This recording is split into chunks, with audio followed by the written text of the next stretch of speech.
Action News Jack's First Alert Weather, preparing for the storm. Brought to you by Universal Roof and Contracting.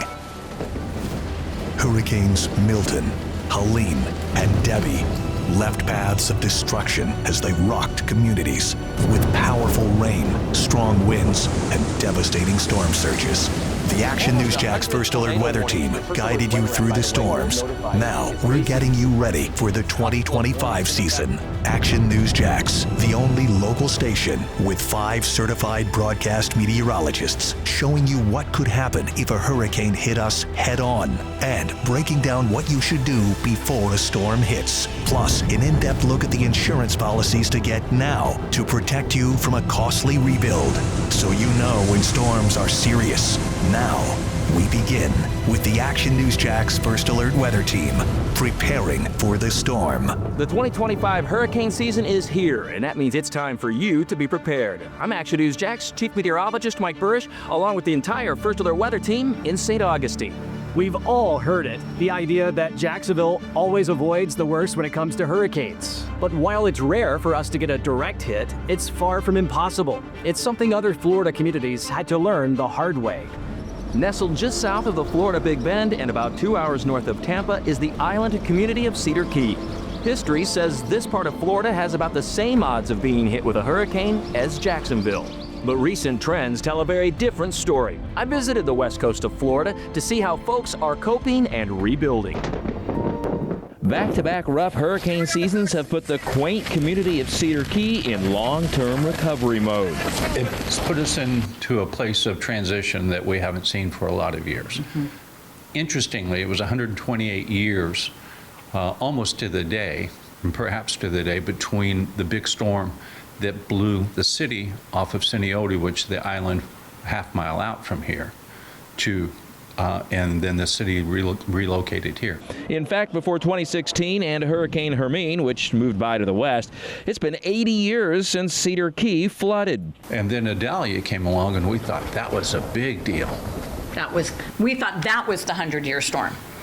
And then comes Helene. These watermarks in steamers, a local restaurant, say it all. Hermine in 2016 was little more than a puddle compared to Idalia in 2023 and Helene in 2024. So check out this map. The percentage chances of a hurricane coming within 50 miles of any point, that includes right here in the Gulf of Mexico and the Big Bend of Florida, is about 3%. It's the same as Jacksonville and northeastern Florida.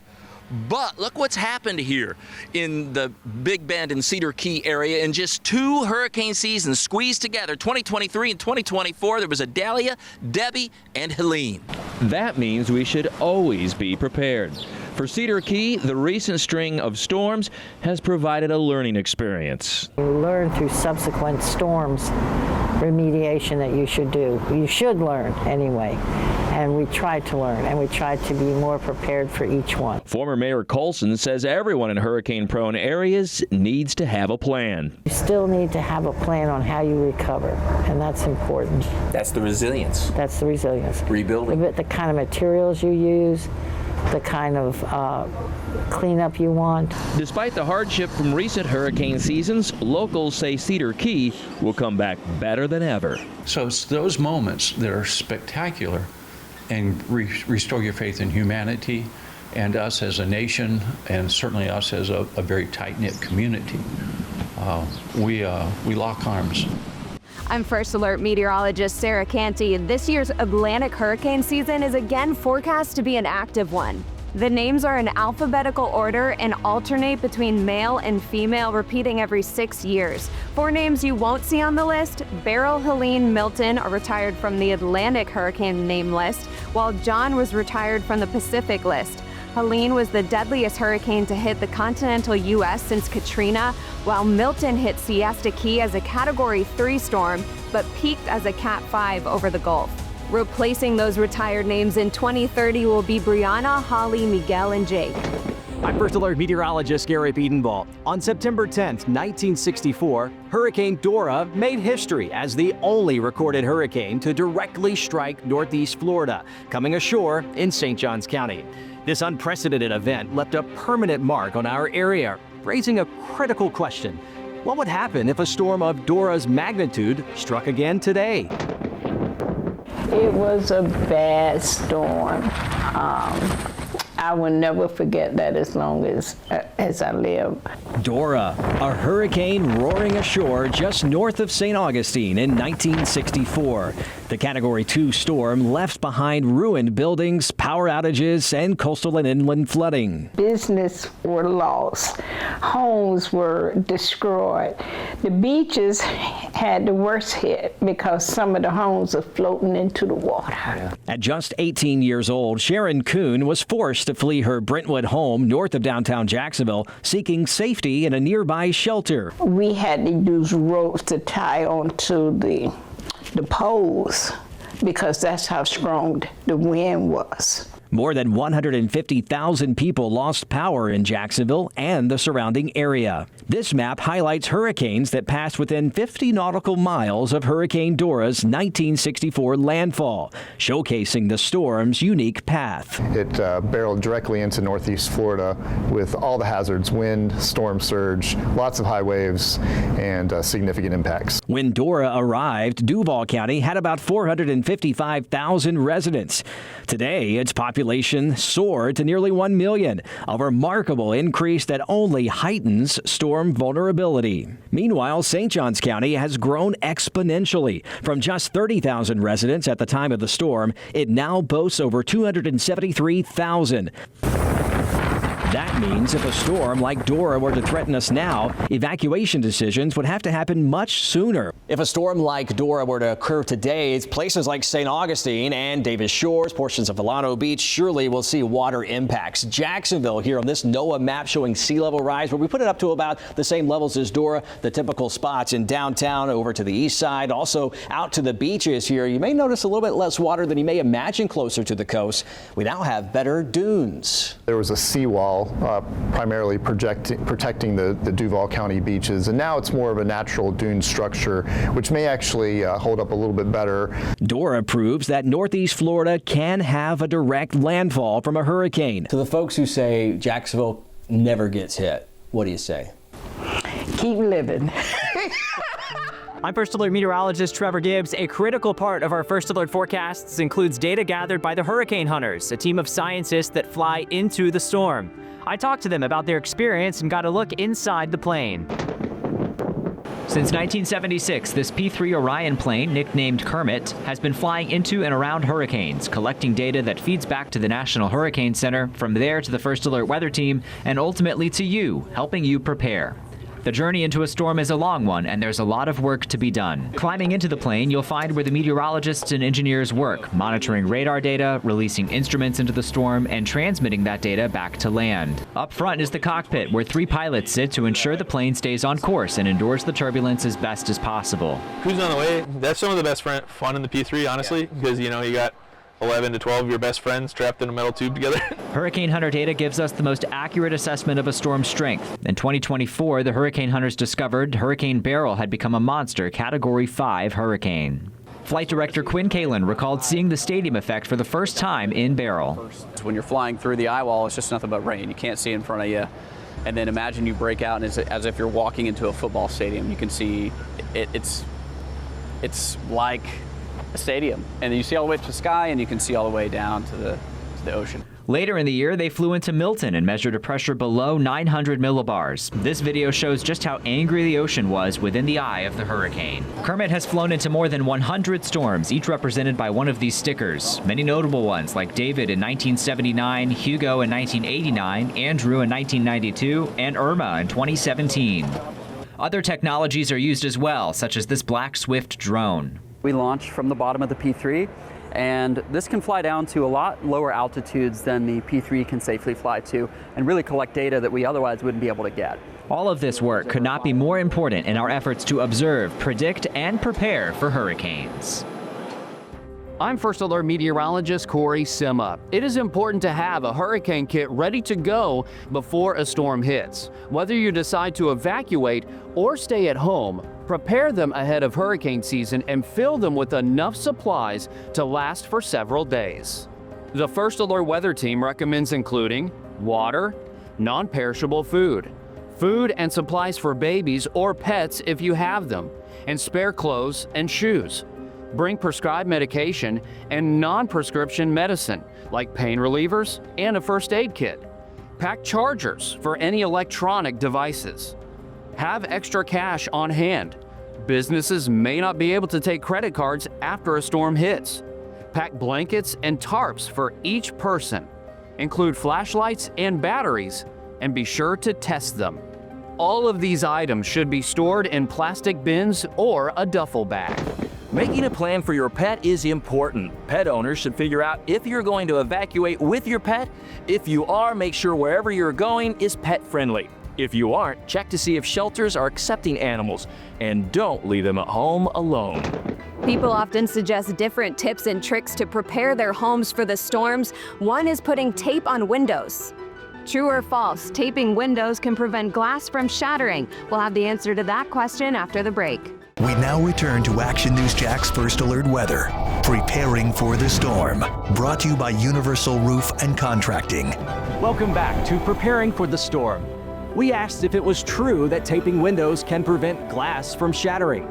The answer is false. Taping glass can actually cause it to break into larger, more dangerous shards. Instead, use hurricane shutters, plywood, or impact-resistant windows. Treasure Island sits on Florida's west coast, just west of Tampa Bay. Even though Hurricane Helene stayed more than 60 miles offshore, the island was inundated by storm surge that was up to 6 feet deep. I went to the barrier island to see how the area is recovering and found locals have some advice for folks right here in our area. At first glance, some parts of Treasure Island don't appear to be at all that damaged, but upon closer examination, this whole room here, the Florida room, was filled with probably a half a foot of sand. Is this wall here, which faces the Gulf, this had come out during the storm. You can see the water line is up to here. This is Elena Riccardi's father's home, sitting empty now while her dad tries to figure out what the next steps will be. Do we fix it and then risk it flooding again? Do we raise it and fix it? But if you're going to invest that money in, you might as well just rebuild a whole new house. And that's because of cost. Homes and buildings on Treasure Island, if they haven't been destroyed by the hurricane, have to be raised or lifted like this one. That's like a $300,000 proposition on average. And then there's still the price of the full reconstruction. It's a long and very expensive process. George Williams has been a Treasure Island resident for 30 years. He's never had water in his home until Helene came along, piling up 3 feet of water on the first floor. And I saw 2 of my cars floating down the street. They were parked over across the street at the highest point, and 2 of them were floating down the street. Oh, no. So that was a kind of a nightmare there. This is video around George's neighborhood right after Helene. Trees down, mounds of sand spread inland from the beach, and lots of standing water. And George is now concerned about what could be ahead. It's scary because I'd never had water before. I don't know what's coming. I don't know if it's a trend or just a 100-year thing. And George has a warning for folks in Jacksonville, Northeast Florida, and Southeast Georgia who have not had a direct hit from a hurricane since Dora in 1964. It had not hit to this level probably in about 100 years here. So that doesn't save you if it's 60. It could easily happen to you. You just have to be prepared. As we gear up for the start of hurricane season, Florida's property insurance market is top of mind. Action News Jack's Jake Stofan explains homeowners have some positive signs to look to on that front. The Florida insurance market is in its most stable financial position in more than a decade. Mark Friedlander with the Insurance Information Institute tells Action News Jax rates remain stable compared to last year, despite 3 landfalls last hurricane season and no major legislative action on the issue. 13 new insurers have joined the Florida marketplace, expanding competition and even resulting in some insurers filing for rate decreases this year. Their improvements Friedlander attributes to reforms passed in 2022 and 2023. Data, once again, from the regulator showed a decline in average premiums in the fourth quarter. That's the first time we've seen a decrease since 2016. If you're shopping for hurricane coverage, Friedlander recommends getting at least 3 quotes before making a decision. It's worth a call to your insurance agent because the market is competitive, meaning competitive pricing, and it's worth getting quotes. Another big thing to consider, flood insurance. Hurricane coverage only covers for wind damage, so getting dedicated flood insurance can ensure you're fully protected. And Friedlander says it's not just something people living close to the coast may want to consider purchasing. Because let's face it, in Florida, it could flood anywhere. You don't just have to live along the beach. And whether you're shopping for a new policy or not, Farah & Farah attorney Andreas Studdy says it's important for homeowners to understand the coverage they have or the coverage they're signing up for. Sometimes these policies can be a minefield of exclusions, so you need to ask questions. He advises homeowners to be on the lookout for things like policy caps, hurricane deductibles, and roof payment schedules. And also try to avoid the $10,000 water cap, because all those things can end up costing you money. For local coverage you can count on, I'm Jake Stofan, Action News Jax. There are a few important things to remember when it comes to insurance. Jake said it, hurricane insurance doesn't cover floods. But beyond that, check what flood insurance you do have. It can cover buildings, the contents in a building, or both. Homeowners insurance may also include a hurricane deductible. It covers loss or damage during any named storm. Take inventory of your belongings before and after a storm. It can simplify insurance claims. And know that it can take months before a claim is finalized and paid. When watching for a storm that is projected to hit, many people will look to see if they live in an area that is within the cone of uncertainty. True or false? If you aren't in the cone, you are safe from the hurricane. We'll tell you the answer once we come back. We now return to Action News Jack's First Alert Weather. Preparing for the storm. Brought to you by Universal Roof and Contracting. Welcome back. Before the break, we asked you if it was true or false that you are safe from a hurricane if you're not in the cone. That's false. The impacts of a storm can be felt well outside of the cone.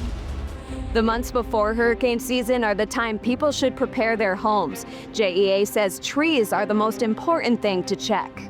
They say to trim branches and get rid of trees that are rotting or are deemed risky, especially if they are near power lines. JEA spends a lot of time repairing what the trees have damaged, and they say some repairs could be avoided if you do that ahead of time. If a tree falls on your house and damages your weatherhead or where power comes into your home, we may put your street back on and your street may have power, but you may have to call a private electrician to fix your home, and that could have been prevented by just cutting a tree before season. JEA also says to buy portable generators early because they can become pricier during hurricane season. If you use one, turn off the main breaker to your home before turning it on. Also run them outside of the home and away from windows. After a storm, it's not uncommon to see police, fire, and other first responders on the scene to help those displaced and dealing with serious property damage. But the Salvation Army is there too, responding to disasters right here at home. There's a lot to think about before and during hurricane season. Yeah, it's all about preparation and then being ready to go and respond and doing whatever we can to serve. Trying to stay safe. And then the aftermath of those storms, the damage that's caused and the recovery that's needed. Hurricanes Helene and Milton seriously impacted the local area in 2024. The Salvation Army provided more than 400,000 hot meals to those affected by both storms. We provide meals, we provide beverages, we provide other assistance, cleanup kits, you name it, immediate recovery response. And sometimes our staff goes for at least a 2-week deployment. Michael Smith recently moved to the Jacksonville area, but has volunteered with the Salvation Army for more than 20 years. Serving areas damaged by storms like Katrina and Harvey, Smith went to Central Florida after Milton hit last year. So we saw a lot of people that had not had electricity for several weeks. All of their food had spoiled in their fridge and freezer. Many of them would comment that this is the first hot meal they had had in several weeks. The volunteers are not just trying to meet physical or tangible needs, but also emotional and spiritual needs. You see so many when you arrive that they're in shock still. They need someone that will be a shoulder to lean on to listen to their story. When evacuating for a hurricane, you'll want to know if the power went out while you're gone. The penny test can save you from eating spoiled food if your power went out. Fill a cup with water and freeze it. Put a coin on top of the ice and then leave the cup in the freezer. Check to see where the coin is in the cup when you come back. If the ice melted and the coin sank, that means the power went out and your food in the fridge isn't safe to eat. Action News Jax and the First Alert Weather Team will continue to keep you prepared before, during, and after the storm. We have everything you need to know about the 2025 hurricane season on our Action News Jax First Alert Weather app, streaming on your favorite device, and you can download our hurricane preparation guide on actionnewsjax.com. Thank you for joining us. This has been Action News Jax First Alert Weather, preparing for the storm. Brought to you by Universal Roof and Contracting.